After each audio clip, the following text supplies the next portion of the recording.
I've spent the last 15 years of my life building structures that are meant to withstand everything from Category 5 hurricanes to the slow, grinding erosion of time.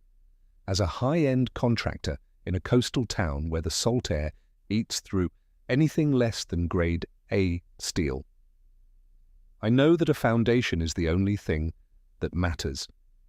If the footings are shallow or the concrete is honeycombed with air pockets, the whole house is a lie.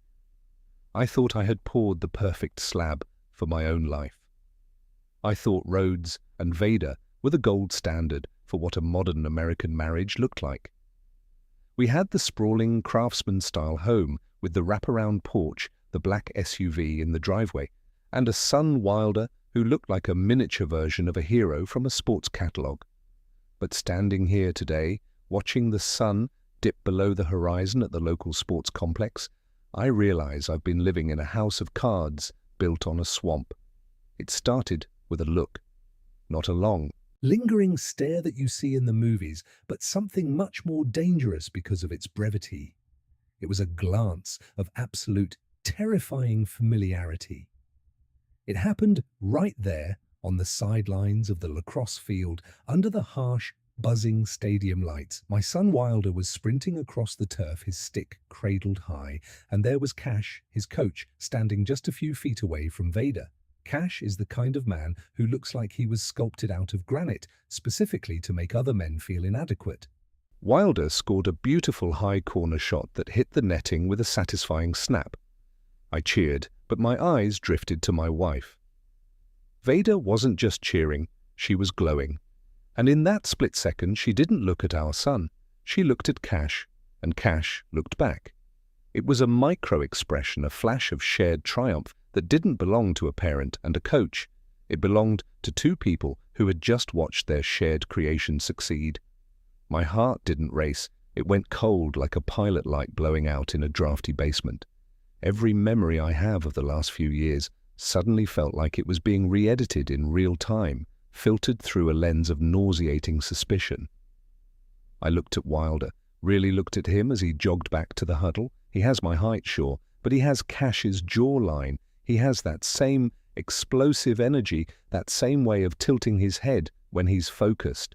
Most men would have stormed onto that field. Most men would have let the adrenaline take the wheel, fueled by the primal urge to protect what they thought was theirs. But I am a builder. I know that if you find a crack in a load-bearing wall, you don't just start swinging a sledgehammer. You have to map the extent of the damage first. So I did the hardest thing I've ever done in my life. I smiled. He sure is, Veda. He's something else entirely. The drive home was a masterclass in psychological warfare. Veda was chatting about the upcoming fundraiser for the Lacrosse League, her voice light and melodic, the voice of a woman who has everything under control. As she talked, I found myself marveling at her skill. Wilder was in the back seat rambling about a play Cash had taught him. Coach says I have a pro-level instinct, Dad. He says it's in my DNA. The word DNA hit me like a physical blow. It felt like the universe was mocking me. I wondered if during those private coaching sessions that ran late, they sat in Cash's sleek sports car and ridiculed the hard-working contractor who was footing the bill for their secret life. When we got home, the house felt different. The high ceilings and the custom crown molding details I had obsessed over now felt oppressive. I watched Veda go into the kitchen to start a light dinner, her movements fluid and practiced. I felt a surge of pure, unadulterated hatred, but I pushed it down, burying it deep under the foundation of my professional exterior. "You okay, honey?" she asked. "Just thinking about work," I lied. "Got a big pour tomorrow on the Henderson project." "You work too hard, Rhodes," she said, finally, looking up and giving me that soft, sympathetic smile. "You should try to be more like Wilder. Just live in the moment." That night, after the house had gone silent, I didn't sleep. Around 2 a.m. I got out of bed, moving with the silent precision of someone who had spent his life navigating unfinished construction sites in the dark. I made my way downstairs to the mudroom. Veda's designer handbag was sitting on the bench. I found her phone. I knew the passcode. It was Wilder's birthday. I stepped into the pantry and shut the door. I wanted to be crazy, but as soon as I opened the archived threads, the world stopped spinning. There were no names, just a string of emojis and a hidden folder. I clicked on it, and the first thing I saw was a photo. It wasn't a photo of us. It was a photo of Cash and Veda, taken in a place I didn't recognize. They were radiant. I scrolled through the messages, my eyes skimming over words of affection, plans for meetings, and agonizingly detailed discussions about their boy. They spoke about me as if I were a piece of equipment, a necessary but dull tool that kept their world running. I carefully put the phone back in her bag, making sure everything was exactly as I had found it. I walked back upstairs, my movements heavy each step, feeling like I was hauling a ton of lead. I climbed back into bed next to her, my body rigid, watching the ceiling as the room slowly came into focus. When Veda Koi Kung stir and reached out her hand to touch my arm in her sleep, I didn't flinch, but I felt my entire soul recoil as I stared at the wedding ring on her finger, sparkling mockingly in the dawn light. The weight of that diamond against my skin felt like a brand, a searing mark of ownership by a woman who didn't actually exist. I lay there, paralyzed by the rhythm of her breathing, watching the shadows of the oak trees outside dance across the ceiling like skeletal fingers. The dawn wasn't a relief, it was a deadline. Every minute that passed brought me closer to the moment I would have to look her in the eye and pretend that my world hadn't just been incinerated. My mind was no longer a sanctuary of blueprints and structural integrity.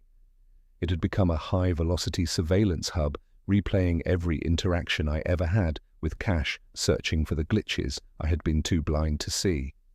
When the alarm finally hummed on the nightstand, I was already upright, my feet hitting the cold hardwood with a thud that felt far too loud for the silence of the room.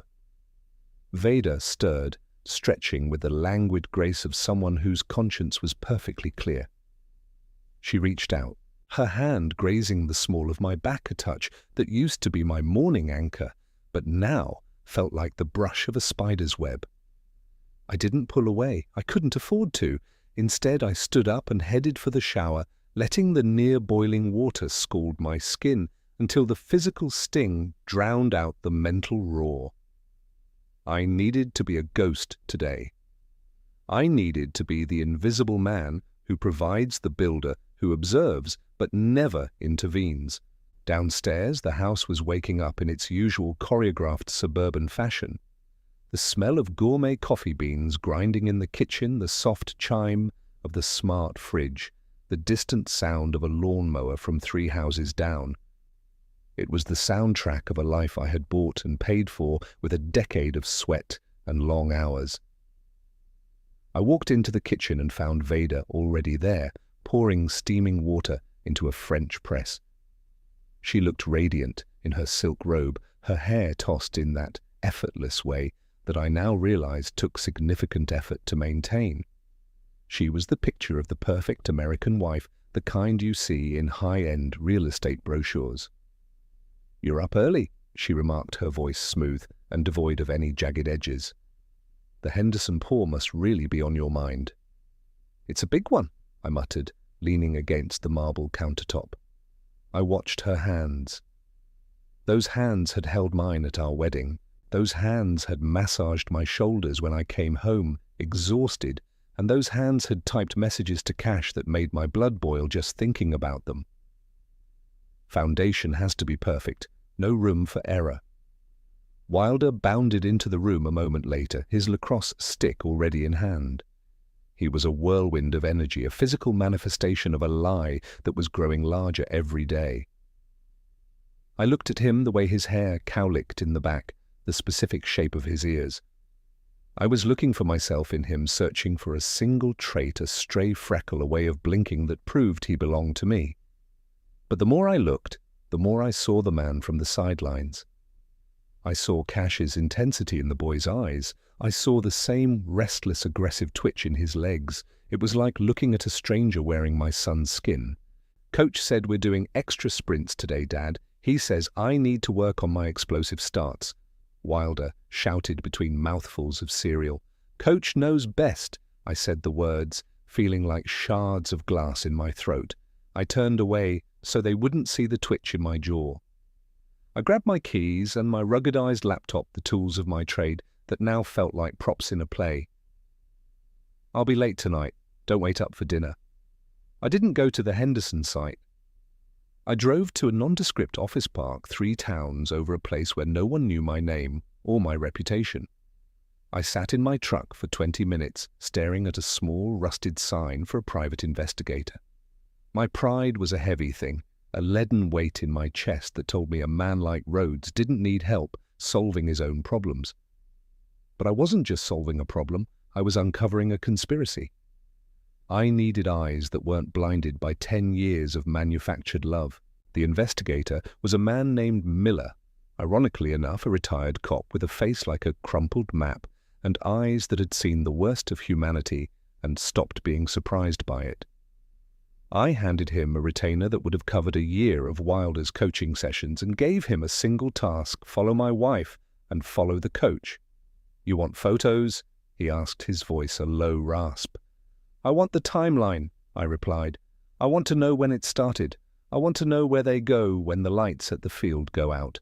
And I want to know who really pays for that sports car he drives." The next few days were a blur of high-functioning catatonia.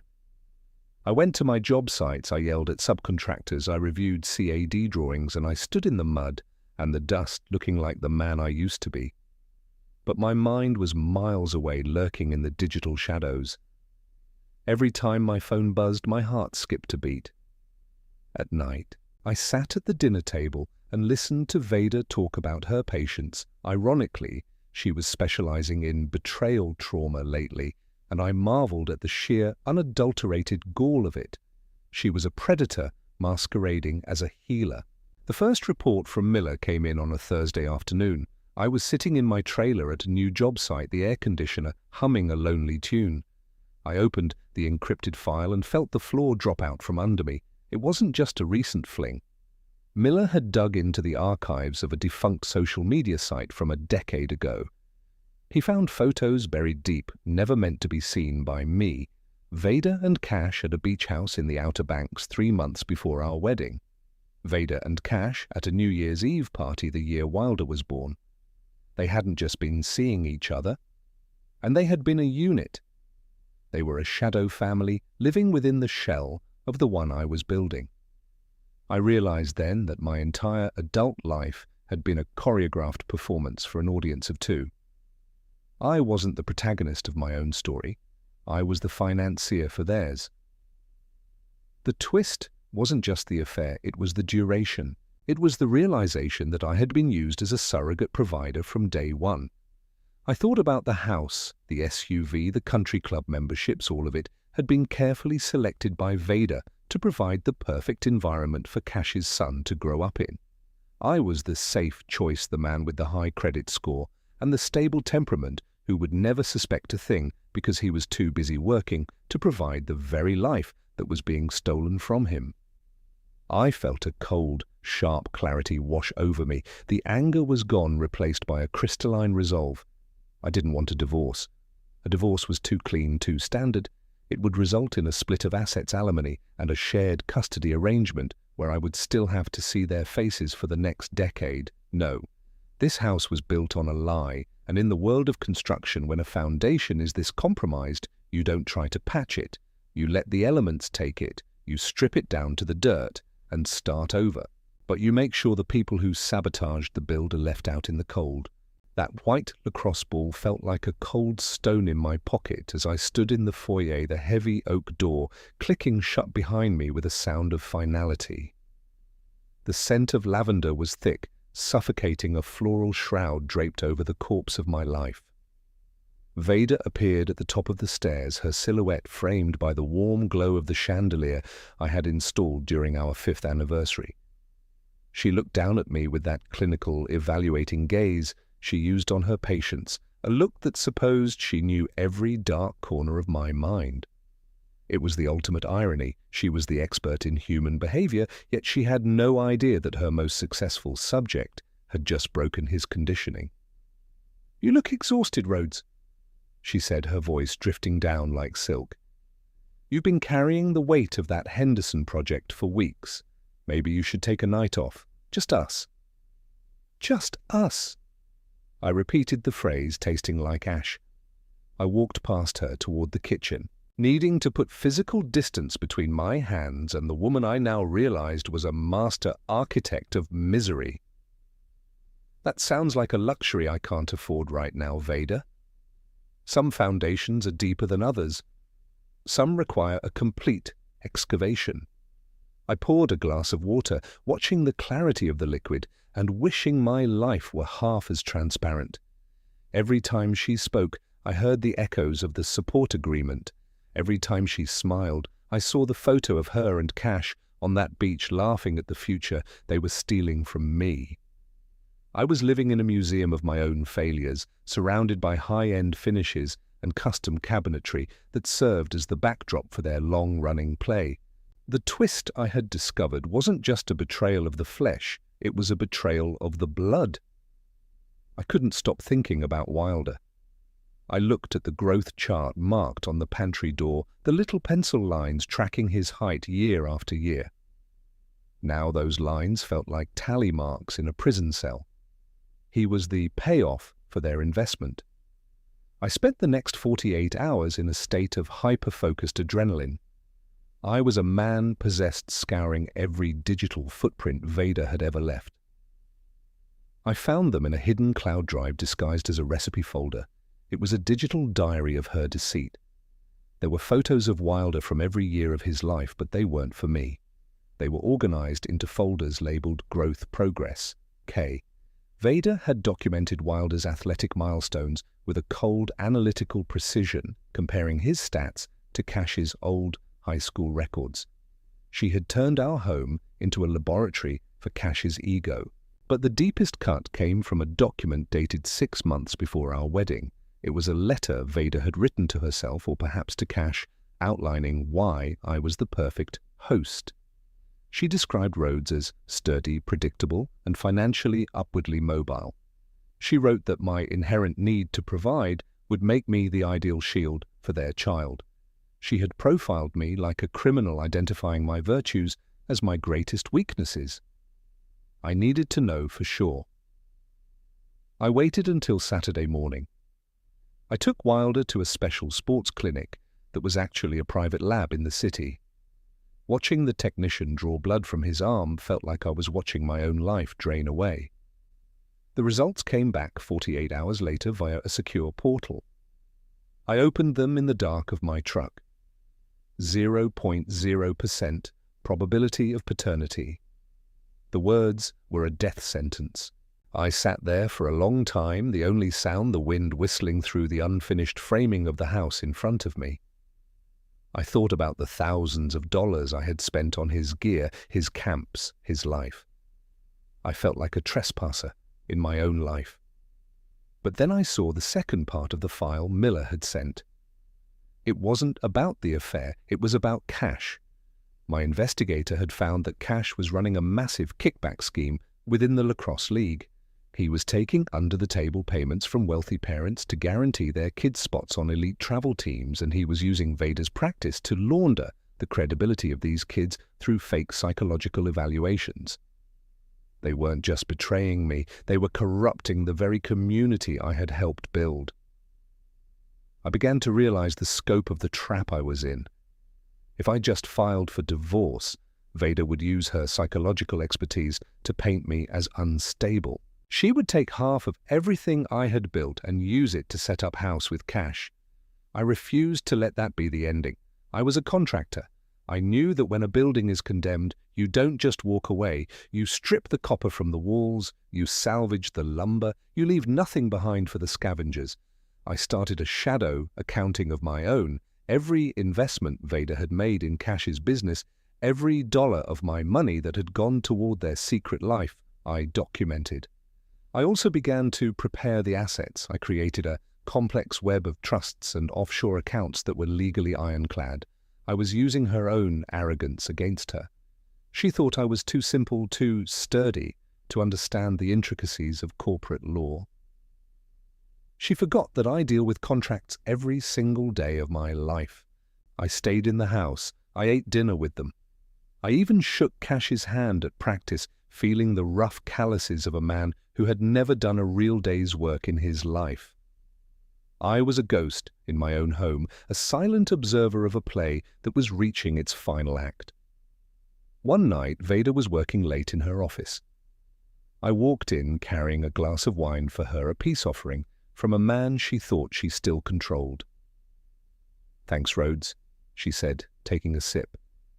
"You're always so thoughtful. I don't know what I'd do without you." "You'd find a way," I said, my voice low. "You're a survivor, Veda. You've always been good at making sure you have what you need." She paused the wine glass halfway to her lips. She looked at me, a flicker of something. Was it fear, or just a calculation, crossing her eyes? "That's a strange thing to say." "Is it?" I asked. I was just thinking about the Henderson project again. I realized that the reason the foundation failed wasn't because of the weather. It was because the person who poured the concrete intentionally mixed it with sand to save money. They thought no one would notice until after the warranty expired. Veda set the glass down, her posture straightening. "Rhodes, you're talking in riddles. You're stressed. You need to sleep." "I've never been more awake," I said. I went up to Wilder's room. He was asleep, his chest rising and falling, with the innocent rhythm of a child who didn't know his world was built on a lie. I realized then that the hardest part of the demolition wouldn't be taking down Veda or Cash.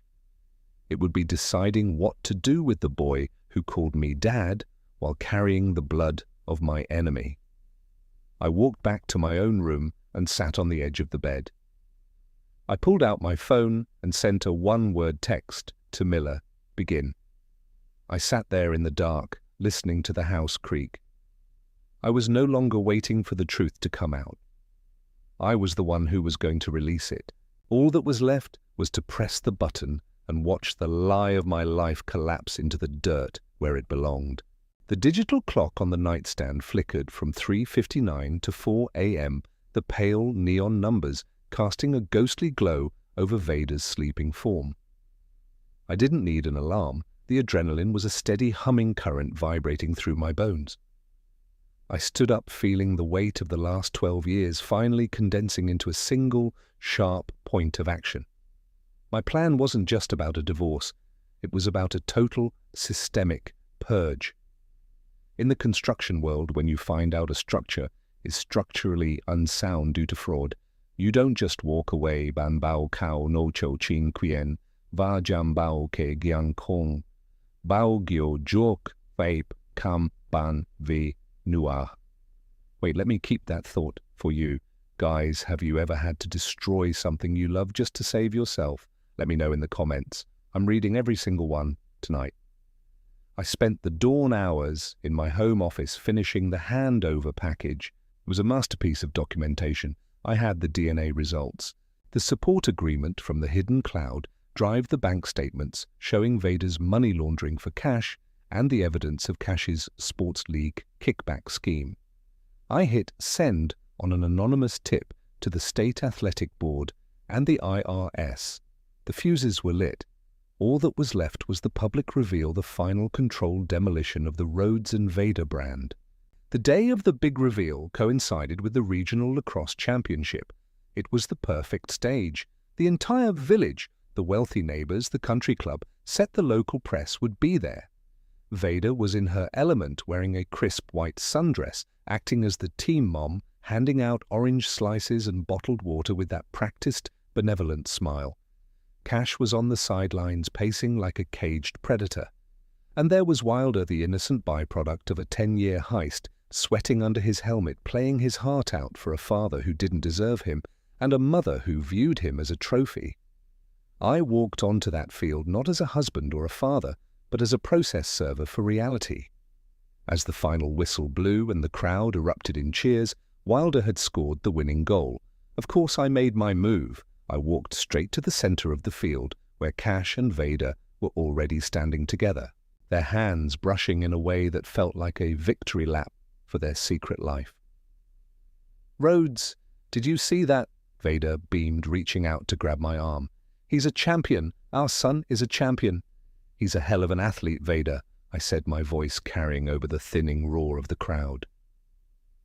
I pulled a manila envelope from under my arm and handed it to Cash. And I think it's time everyone knows exactly whose legacy he's carrying. Cash frowned. What is this, Rhodes? Some kind of bonus? In a way, I replied, turning to the group of parents and the league director who were hovering nearby. I tapped a button on my iPad, which was synced to the stadium's large jumbotron. The screen flickered to life. It wasn't a highlight reel. It was the photos of Veda and Cash from a decade ago. It was the support agreement text highlighted in bright yellow, detailing how Rhodes would be the host for their child. It was the bank transfers. The stadium went silent, a heavy, suffocating silence that felt like the air before a storm. Veda's face went from radiant to ashen in 3 seconds. "Rhodes, turn that off," she hissed, her voice cracking. "You're being manic. You're having a breakdown." "No, Veda, I'm finally acting with structural integrity," I said, looking her dead in the eye. I handed her the DNA results, the 0.0% probability. "You profiled me as sturdy and predictable. You were right. I'm so sturdy that I waited until I had every single receipt before I decided to stop paying for your life." The fallout was instantaneous. The league director immediately approached Cash. The other parents, the ones whose kids had been sidelined so that Cash and Veda's investment could shine, began to murmur a low, angry sound that grew into a roar. Cash tried to swing at me, but I just stepped back. The law and the IRS would do that for me. But then there was Wilder. He was standing 10 feet away, his helmet in his hand, his eyes wide and brimming with tears. He looked at Cash, then at me. "Dad," he whispered. I walked over to him and knelt down. "Wilder," I said, my voice thick, "everything you know is changing, but I want you to know one thing. I built a life for you because I loved you. The blood in your veins doesn't change the 10 years I spent tucking you in, but I can't live in a house made of lies anymore. I have to go." I stood up and walked away. In the weeks that followed, the controlled demolition was completed.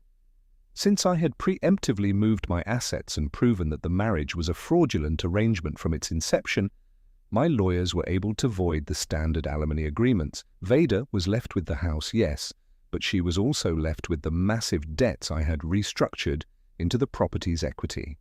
She was an influencer with no influence, a psychologist with no credibility. Cash disappeared into the legal system, his career in sports permanently blacklisted. I moved to a small cabin in the mountains, a place where the air is thin and the only things I build are for myself. I still see Wilder.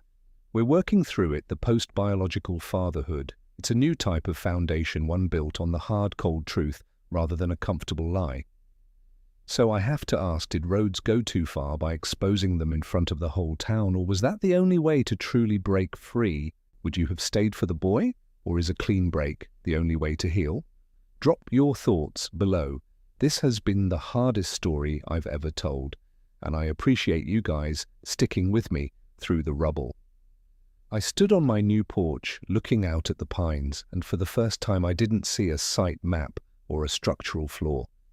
I just saw the horizon, vast and empty, waiting for me to decide what I wanted to build next. My hands were still calloused, but they were finally clean. I reached into my pocket and found that old white lacrosse ball. I looked at it for a moment, remembering the man I used to be, and then I threw it as hard as I could into the deep, dark woods, watching it disappear forever into the shadows.